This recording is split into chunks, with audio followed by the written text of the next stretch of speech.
이 팟캐스트는 정보 제공을 목적으로 제작되었습니다.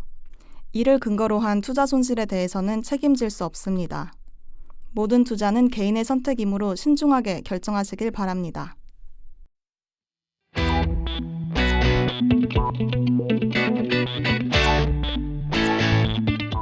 어마무시하게 차고 넘치는 코인들을 요리조리 분석하고 숨겨진 정보와 결정적인 단서를 찾아 명쾌한 분석과 함께 과감한 추리를 해드립니다. 본격 코인 백서 추리 팟캐스트 명탐정 코인. 안녕하세요. 명탐정 코인 7화입니다. 제가 누구냐고요? 내 이름은 정 과장. 진행을 맡고 있죠. 내 이름은 셜록지에. 셜록지에. 안 맞았네요. 안 속으시네요. 예. 네, 탐정이죠. 반갑습니다, 여러분. 네, 어서 오시고요. 네, 날씨가 많이 추운 것 같아요. 네, 감기 조심하시고요, 청취자 여러분들. 올해 독감이 유행이라고 합니다. 네, 그러니까요. 독감이 정말 무서운데 정 반장님도 꼭 주사 맞으세요. 뭐요? 광견병이요? 광견병 주사랑 겨울 독감 주사. 겨울 독감 주사. 네. 저는 초등학교 이후로 독감 주사 한 번도 안 맞은 것 같은데 어떻게 셜록 씨님 감기 잘 걸리실 것 같은데 저요? 독감 주사 매번 맞으세요? 저는 사실 저도 오랫동안 안 맞았던 것 같거든요. 아, 약간 네.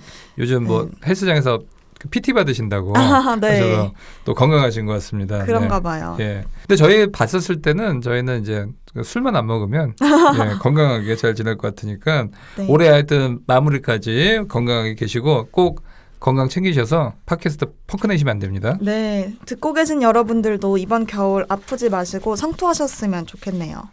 네, 자 그럼 오늘 이야기할 내용은요. 그 이제 팟캐스트를 들으면서 제주에서도 이제 뭐 어떤 반응이 오거든요. 요즘은 그 중에 제일 많이 나왔던 이야기가 바로 채굴형 거래소입니다. 네. 그래서 오늘의 주제는 바로 채굴형 거래소. 네, 한동안 거래소들이 생기는 소식들을 많이 들었는데 그 중에서도 채굴형 거래소가 많았죠. 얼마 전에 이제 체인 파트너스에서 만든 이제 데이빗 거래소도 어떻게 보면 이제 채굴형 거래소라고 볼 수 있고요. 네, 지난주엔 스테이블 코인에 대한 이야기를 했던 것 같은데요. 채굴형 거래소도 스테이블 코인 못지않게 업계에서 핫한 이슈예요, 지금. 네, 저희가 첫 화부터 이야기를 나눴던 게 이제 채굴인데 비트코인 같은 경우도 이제 채굴을 하기 위해서는 슈퍼컴퓨터를 이용해서 연산 작업을 푸는 과정을 통해서 코인을 지급했는데 이것이 바로 이제 작업 증명이었고 그 이후로 진행됐던 게 이제 지분 증명 이런 네. 이야기를 했습니다. 채굴형 거래소 그러니까 거래소도 예전에 채굴형이 아니었는데 이제 채굴에 대한 방식을 계속 주면서 마이닝 거래소, 채굴형 네. 거래소라고 하는데 이런 부분도 이제 기존의 어떤 채굴과는 좀 다른 내용인 것 같아요. 네, 이제 업계에서는 트랜스피 마이닝이라고 하는데요. 지금 네. 역시 아, 해외파 다르시네요. 아니요. 예, 예. 다르게 네. 보입니다. 그 채굴이라는 게 여러 가지 의미를 갖고 있다고 할 수 있잖아요. 예, 예. 네, 그리고 점점 이게 더 확장되고 있고요. 이쪽 분야가 아직은 성장 중이라고 봐야 하니까요. 네. 네, 그래서 이런 개념들도 계속해서 변하고 있다는 걸 다 뭐 마음을 열고 받아들이시는 게 속 편하실 것 같아요. 예, 어차피 붙잡지 못할 변화라면 받아들이자 이런 건데 네. 예, 우리의 인생을 보는 것 같습니다. 네, 채굴형 거래소가 이제 쉽게 얘기하면 거래소에서 코인을 이제 사고 파는 그런 매매를 할 때마다 거래소가 발행하는 토큰을 결론적으로 뭐 토큰을 주는 방식으로 가는 것 같은데 이런 시스템에 대해서 이제 긍정적인 여론도 있고 좀 우려가 섞인 목소리도 있는 것 같아요. 네, 그렇죠. 그래서 오늘 그런 이야기들도 해보면 좋을 것 같아요. 네, 그러면 그 전에 먼저 채굴형 거래소가 어떻게 작동이 되는지에 대해서 한번 이야기를 해보면 좋지 않을까 싶은데 아마 이런 부분을 먼저 알고 들으셔야지 청취자분들도 이해하기 쉬우실 것 같아요. 네, 정 반장님도 거래하시잖아요. 네, 저도 엄청 많이 매매를 하고 헤비트레이저죠. 또 많은 아픔과 네. 또 기쁨도 있었습니다. 예. 그래서 거래할 때 보면 신경 쓰이는 게 바로 수수료잖아요. 그렇죠. 네, 사실 일반 은행 거래할 때도 마찬가지고요. 네, 이게 수수료가 은근히 이제 신경 쓰여요. 네. 뭐 은행 ATM기도 뭐 500원, 1000원씩 나가는 것처럼 괜히 이제 손해 보는 것 같기도 하고 또 요즘 뭐 업계 분들 제가 많이 만나면 아비트레이지나 뭐 시스템 트레이딩 하시는 분들은 수수료가 엄청나서 제가 간혹 이제 미덥 같은 거 거래소 미덥 가면 진짜로 몇 조 거래하시는 분들 많이 보거든요. 그런 그래요? 분들은 또 수수료가 또 장난 아니시기도 하고 네. 또 협의 수수료 하시는 분도 있는 것 같은데 이런 수수료가 결국에는 이제 암호화폐 거래소의 주 수입원이지 않습니까? 그렇죠. 네, 조금 전에 정 반장님께서 거래소가 발행하는 토큰을 채굴할 수 있게 해준다고 하셨는데요. 네네. 이게 결국은 거래 수수료 일부를 이용자들에게 돌려주는 거예요. 네. 그래서 돌려주는 건 거래소가 자체적으로 발행한 토큰이 되는 거고, 예. 그리고 그게 끝이 아니라 거래소가 얻은 수수료 수익도 토큰을 보유하고 있는 사람들에게 배당해주게 되는 거죠.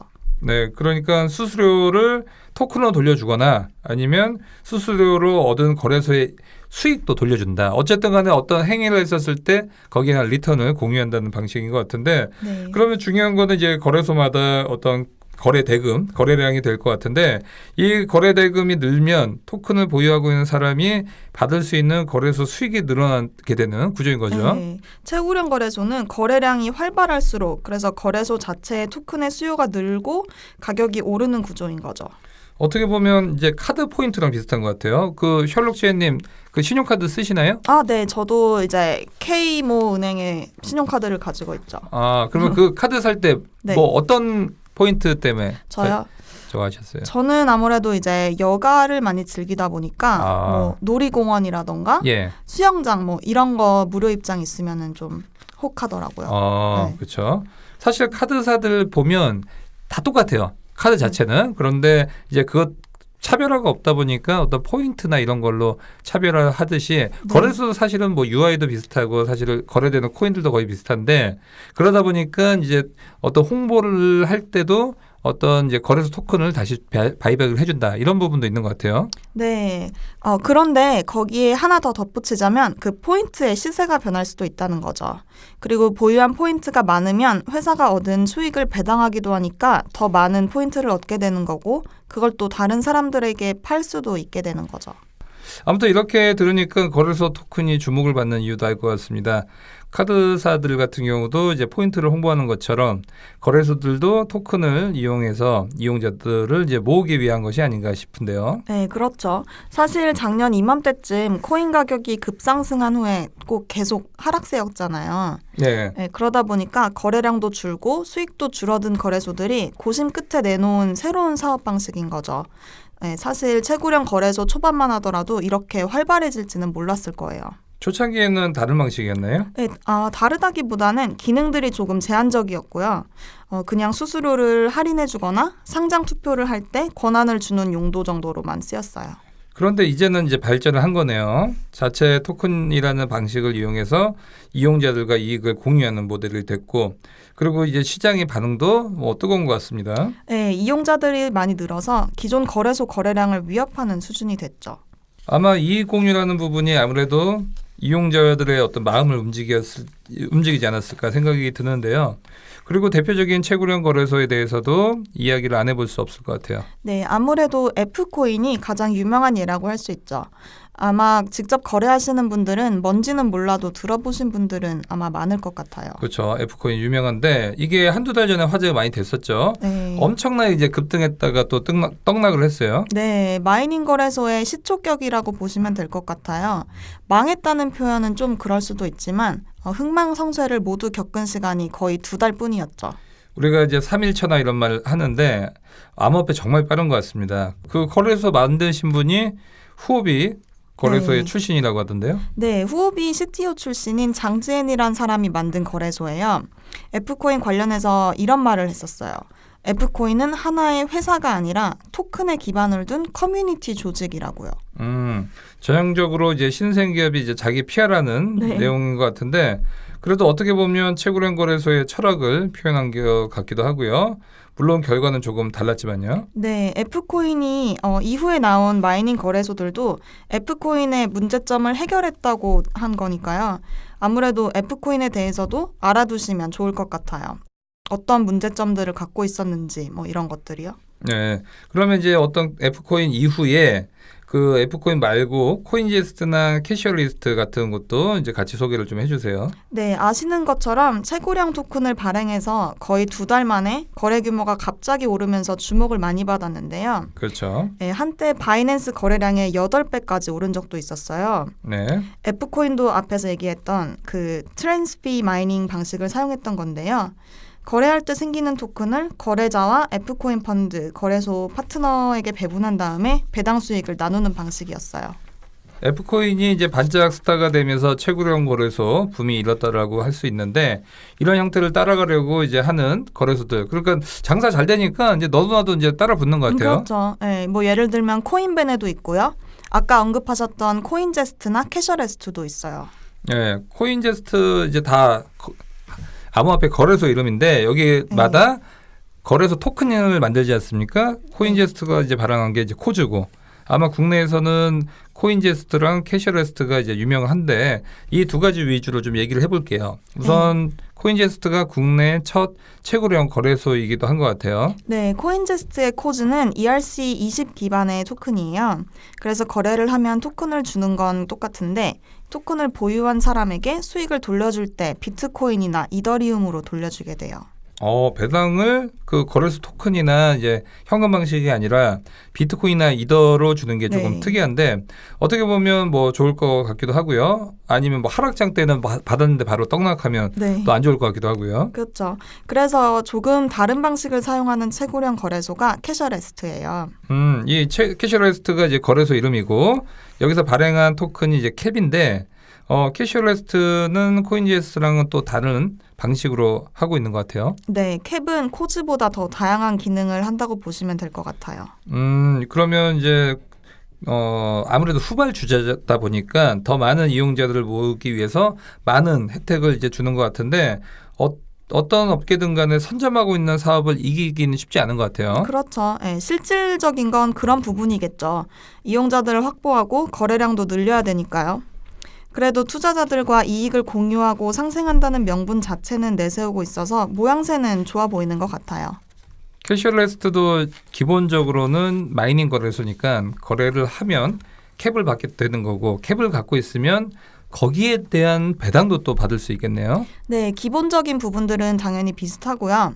조금 다른 점이 있다면 거래자가 캡을 보유하기만 해도 거래 수수료의 100%를 환급받을 수 있어요. 와우, 네. 100%나요? 그렇죠. 이건 조금 파격적인 것 같은데요? 그렇죠. 그리고 환급을 해줄 때도 안정적인 원화로 해준다는 것도 달라요. 네, 그리고 캡 보유자들은 에어드랍 같은 혜택을 받을 수도 있고요. 오, 네, 상장 투표에서도 캡을 사용한다고 해요. 예, 이렇게 많은 혜택을 주면서 최고령 거래소가 등장했는데 남는 게 있는지 잘 네. 모르겠습니다. 네, 저희가 언급한 토큰들 이외에도 찾아보면 굉장히 많이 있는데 전통적인 이제 글로벌 거래소죠. 뭐 바이낸스나 OKX 자체적으로 토큰을 이제 갖고 있잖아요. 네, 그런 세계적으로 규모를 갖추고 있는 곳들도 있고요. 또 찾아보면 은근히 많은데 최근에 오픈한 거래소들도 많아요. 뭐 얘기 듣기로는 지금 거래소 준비하고 있는 게 200여 개가 된다고 하는데 200여 개. 예, 네. 엄청난 것 같은데요.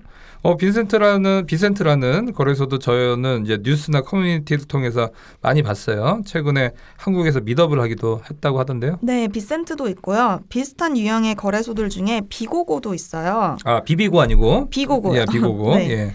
이 두 거래소에 대해서 간략하게 소개를 하자면 둘 다 토큰 보유자의 권한을 강화시켜주는 특징을 갖고 있어요. 네, 쉽게 팔지 못하고 이제 보유할 수 있도록 한 장치네요.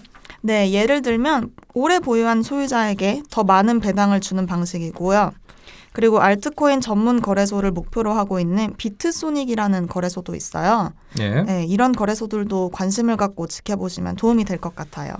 그러면 지금 보면 코인제스트나 캐셔레스트 그렇게까지 이제 성장세가 이제 두드러지지 같지는 않은 것 같은데.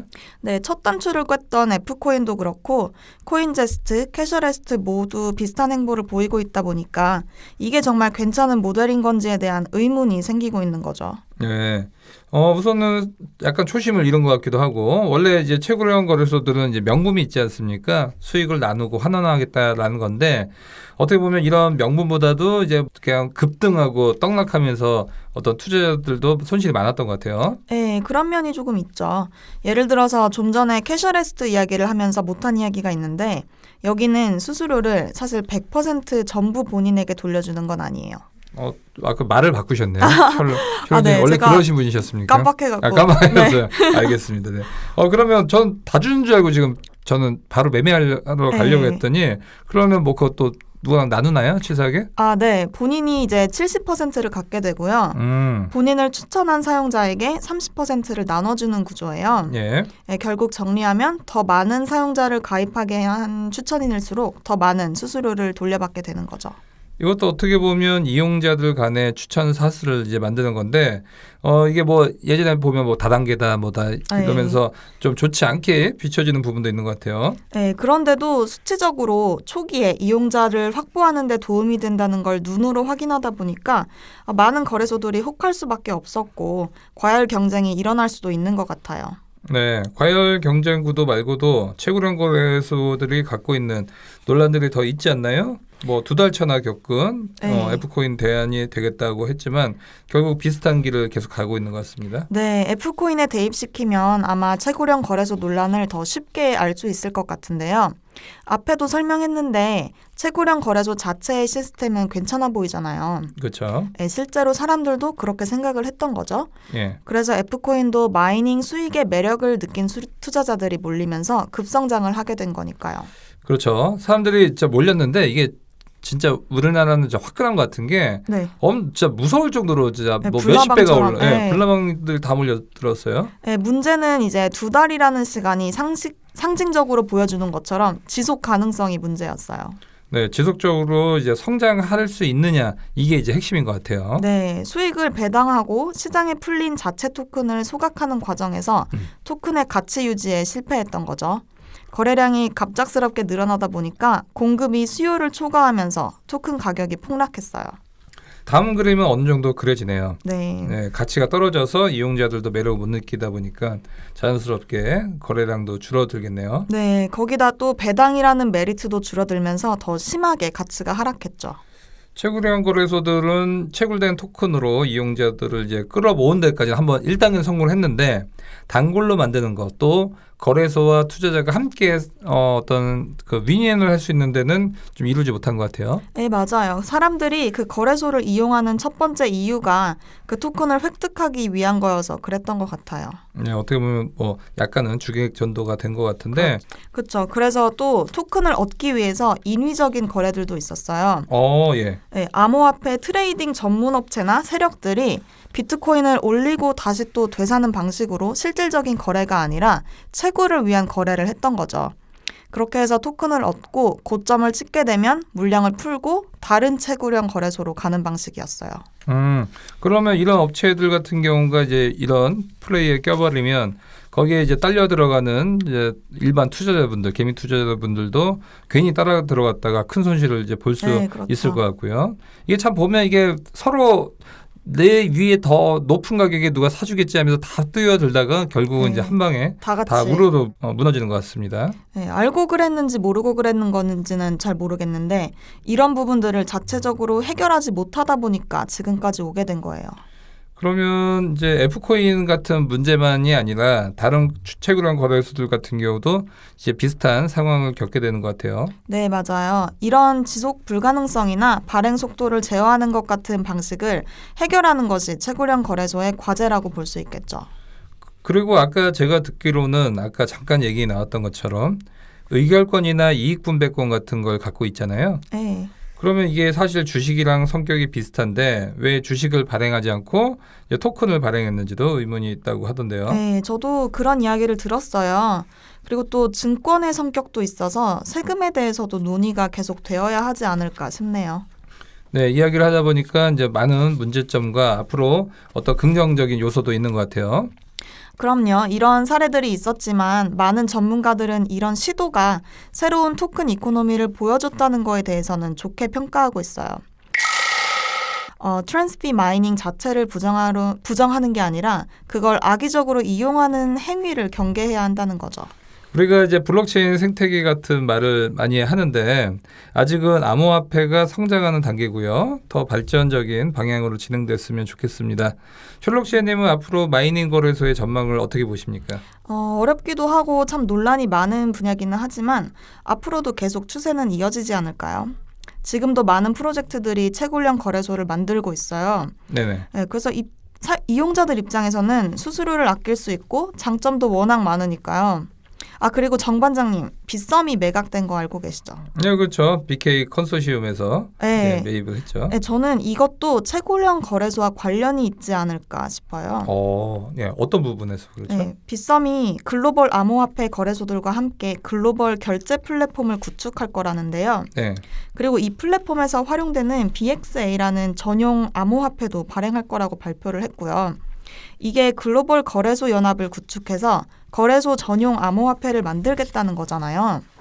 빗썸이 만들고 있는 그 플랫폼도 하나의 마이닝 형태를 이제 갖고 있다는 건가요? 네, 그렇죠. 이 토큰이 얼마만큼의 잠재력을 가졌는지는 아직 정확히 알 수 없지만 암호화폐를 구매하고 그에 따른 보상을 받는데도 활용될 거라는 점에서 유사한 면이 있는 것 같아요. 글로벌 거래소들이 통일된 암호화폐를 사용한다면 상당히 흥미로운 부분이 될 것 같은데 여러분들도 한번 주목을 해보시지 않으시겠습니까? 네, 그리고 지금도 계속 거래소들이 나오고 있는데요. 실질적으로 거래를 하고 있던 안 하고 있던 당분간은 채굴형 거래소들이 어떤 상태인지 관심을 갖고 지켜보시는 것도 좋을 것 같아요. 네, 거래소가 이제 어떤 이런 토큰에 대한 부분, 중요한 부분을 차지하고 있다는 것은 이제 변함없는 사실인 것 같습니다. 오늘 저희가 얘기했던 내용들이 도움이 되셨습니까? 이제 명탐정 코인 7화 마무리할 시간이 됐습니다. 방송과 관련해서 궁금한 부분이 있으시거나 블록체인과 암호화폐에 대해서 궁금한 점이 있으시다면 댓글을 남겨주시고요. 하트와 구독 저희에게 늘 힘이 됩니다. 저희가 자기 전에 항상 보는데 이게 없으면 눈물을 흘리면서 잠이 네, 들곤 하는데 하트 주세요. 악몽도 꾸고 하트와 구독도 부탁드리고요. 또 사연 보내주시면 거기에 맞는 주제 있으시면 저희가 또 방송하도록 하겠습니다. 특정 코인이나 백서에 대한 의뢰도 언제나 열려 있습니다. 명탐정 코인 여러분을 기다리고 있습니다. 코인의 미궁 속에 빠진 여러분들을 도와드리겠습니다.